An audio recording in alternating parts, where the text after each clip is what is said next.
Assalamualaikum warahmatullahi wabarakatuh. Hari ini saya akan berbagi pengalaman mengenai ini kali pertama saya membuat keset dari kain perca. Jika dari bentuknya terlihat bahwa hasil pembuatan keset ini tidak berhasil, alias sebenarnya bukan gagal total, hanya perlu perbaikan dari segi proses maupun bentuknya. Nah, saya akan berbagi pengalaman agar nanti kalau teman-teman mau membuat keset dari kain perca ini tidak gagal atau hasilnya lebih baik dari yang saya bikin. Ini sebenarnya cukup bagus ya. Cuman kalau misalnya dilihat detailnya ini dia satu kerapatannya tidak sama antara bagian atas dan bagian bawah. Terlebih lagi yang bagian warna ungu ini dia sangat jarang-jarang karena saya sudah lelah membuatnya. Dan kenapa warnanya agak berantakan di bagian atas? Karena memang kainnya tidak cukup kain percanya. Tapi ini bagian belakangnya saya cukup puas karena rapi, jadi tidak ada jahitan di bagian belakang. Dan ini sangat tebal ya kesetnya. Terlalu tebal sehingga proses penjahitannya sulit. Jadi nanti saya akan kasih saran atau sedikit tips agar nanti pembuatan keset, kalau misalnya teman-teman mau bikin keset, nanti hasilnya lebih bagus dari yang punya saya dan proses pembuatannya tidak sulit. Ini jika dilihat dari dekat, sebenarnya bagian atas ini cukup rapi ya. Cukup rapi dan dia cukup rapat, tapi dari warnanya ini belang bentong. Nah, ini bagian bawahnya ini warnanya sama, tapi kerapatannya dia kurang karena memang ini saya membuatnya sekaligus, jadi karena sudah lelah makanya dia lebih jarang-jarang dari bagian atasnya. Dan ini kalau dilihat pun kanan dan kiri lebarnya tidak simetris ya. Kalau nanti kita lihat desain yang saya sebenarnya inginkan, ini kira-kira ukurannya selebar ini 45 kali 45 ya. Oke, kita mulai aja. Tips yang pertama dari saya adalah cara menentukan desainnya. Desainnya ini harus memiliki garis yang jelas. Misalnya bunga tuh nanti lekukannya harus benar-benar terlihat jelas ya. Contohnya ini baju yang saya bikin ini dia hampir menyerupai kotak. Nah, nanti kalau sudah dibikin tuh dia hanya berbentuk kotak, kurang berbentuk. Jadi lebih baik garisnya diperdalam atau lekukannya diperdalam sehingga bentuk bajunya benar-benar terlihat. Ini polanya setelah desainnya dibuat, nanti kita bikin di kertas pola ini. Kemudian nanti kita akan potong.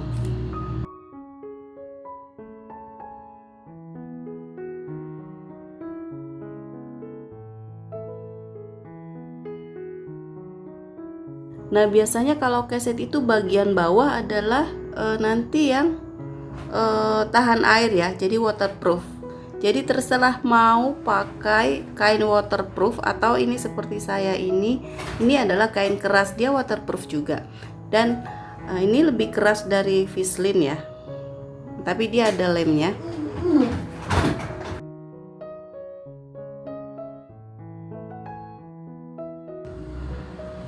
Nah, ini untuk lapisan atasnya boleh pakai busa angin seperti saya ini. Kalau misalnya pakai busa ini, kainnya jangan yang tebal. Ini saya ini salah. Nah, ini adalah tips kedua ya.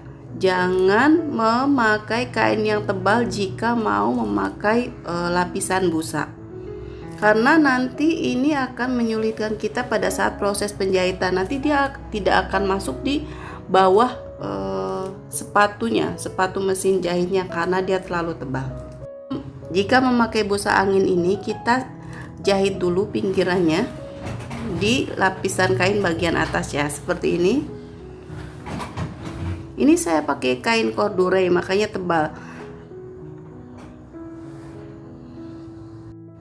Setelah itu kita gambar garis sesuai dengan desain yang kita buat.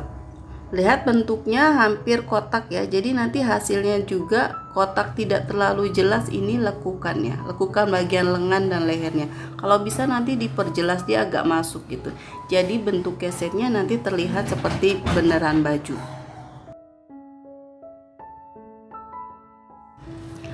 Tips yang ketiga adalah pastikan kain percanya cukup sesuai dengan desain yang kita buat.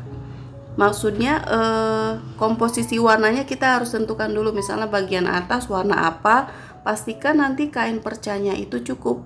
Jangan nanti seperti saya nih, sudah dibikin ternyata kainnya tidak cukup, kurang beberapa helai, jadinya belang bentong. Oke, setelah pastikan kainnya cukup, cara melipat kain percanya boleh seperti yang saya buat ini. Ini ukurannya juga macam-macam. Kalau yang seperti saya ini adalah 10 kali 10. Bisa terlihat nanti lebarnya sekitar segitu. Nah, cara melipatnya juga, cara yang saya pakai ini adalah lipatannya beberapa kali. Jadi nanti kesetnya lebih tebal.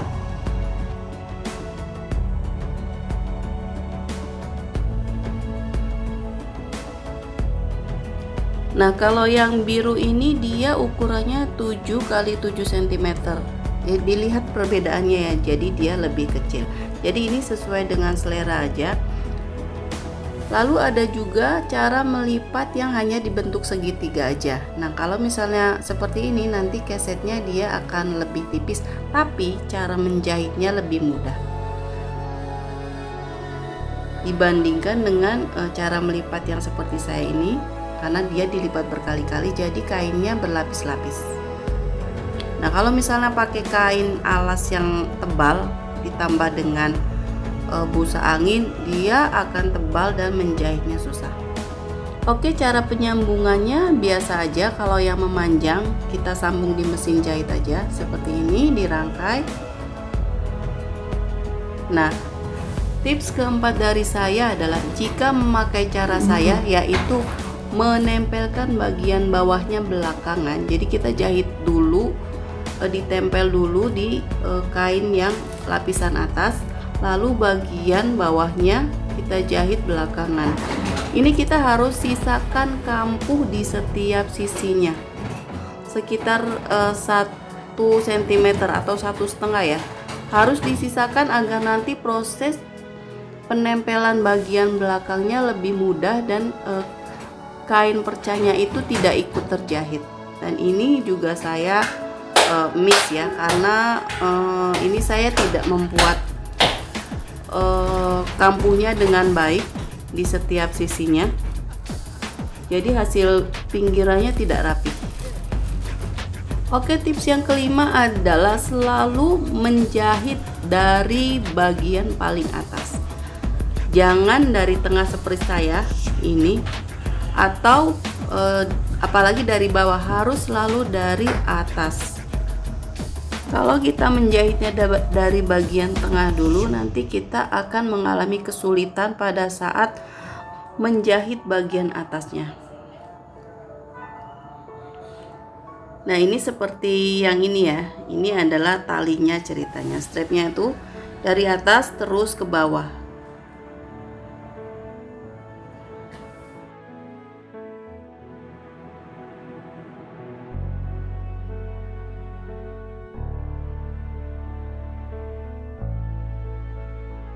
Bisa diperhatikan di ujung bawah ini, karena saya terlanjur memasang kain warna pink ini, sehingga ini ujung yang bagian atasnya tidak ikut terjahit, sehingga kita harus gunting. Dari sini sebenarnya awalnya saya sudah cukup puas karena ini terlihat bagus ya, terlihat bagus dan rapi dan berbentuk memang seperti tali baju gitu. Apalagi setelah dipasang yang satunya lagi. Nah, ini lihat kita kesulitan untuk merapihkan bagian bawahnya.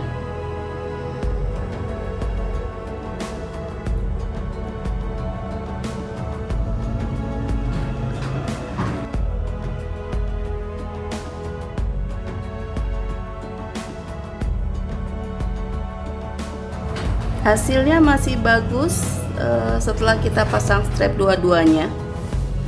Nah, pada saat pemasangan di baju bagian atas, ternyata saya lihat setelah saya pasang ini kainnya kurang beberapa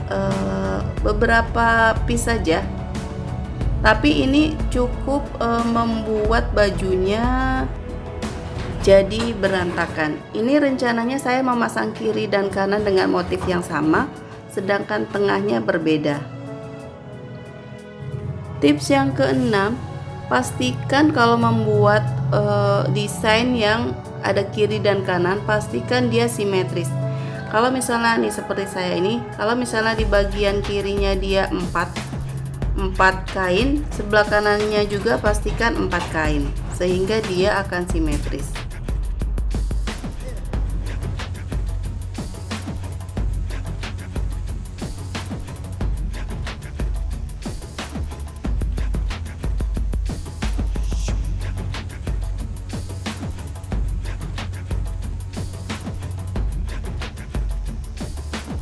Jika dilihat ini bagian kanannya lebih kecil dibandingkan dengan bagian kirinya. Oke, ini hasilnya setelah terpasang semua. Lihat kain bagian atasnya belang bentong ya. Jadi dia tidak terlihat seperti baju, tapi seperti keset biasa. Dan perhatikan bagian kanan dan kirinya itu tidak seimbang di bagian lengannya, dan lekukannya tidak terlalu terlihat. Ini adalah bagian belakangnya. Karena ini terlalu tebal, jadi saya agak susah menjahitnya. Ini adalah proses pemasangan bagian belakangnya. Caranya seperti ini, pertemukan sisi baik dengan sisi baiknya. Karena saya tadi tidak menyisakan sisinya untuk kampuh, jadi ini agak sulit proses penjahitannya ya, karena dia kain percanya ikut terjahit yang bagian sisi-sisinya. Yang pertama, dia akan sangat tebal sehingga jahitnya susah. Yang kedua, nanti bagian sisinya kurang rapi karena dia ikut terjahit masuk ke dalam. Oke, proses pemasangannya kira-kira seperti ini. Jangan lupa kita sisakan untuk nanti kita membaliknya. Disisakannya boleh di bagian atas ataupun di bagian bawah, dimana yang kira-kira nanti proses penyambungannya atau penjahitan akhirnya dia lebih mudah. Tips yang keenam adalah jika menggunakan busa angin dan busa anginnya berada di bagian bawah, nanti bagian bawahnya kita boleh lapisin koran atau lapisin kertas agar nanti proses penjahitannya lancar atau dia tidak mandek-mandek ya, karena busa itu kan dia tidak licin.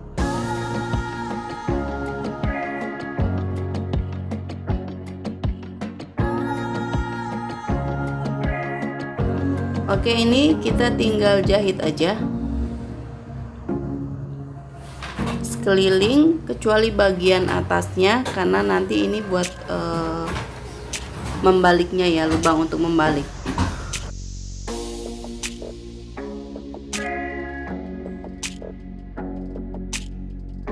Nah, kampuhnya ini kira-kira segini ya. Jadi nanti kain percanya kita masukkan ke dalam. Nah, jadi dia proses penjahitannya lebih tipis karena kain percanya tidak ikut terjahit. Ini adalah lubang untuk kita membalik kesetnya.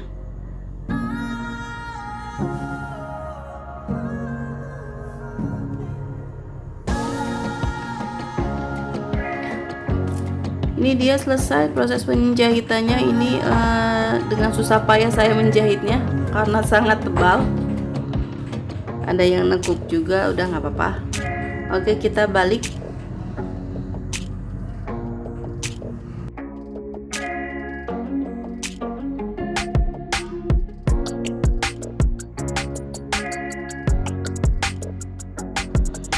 Cara hasilnya ini dia setelah kita balik.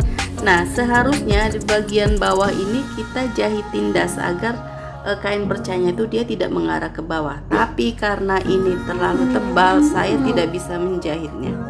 Nanti kita setrika aja biar dia jatuhnya ke atas. Kemudian ini finishingnya kita jahit tangan atau jahit mesin sih kalau misalnya bisa. Kalau ini terlalu tebal, jadi saya mau jahit tangan saja.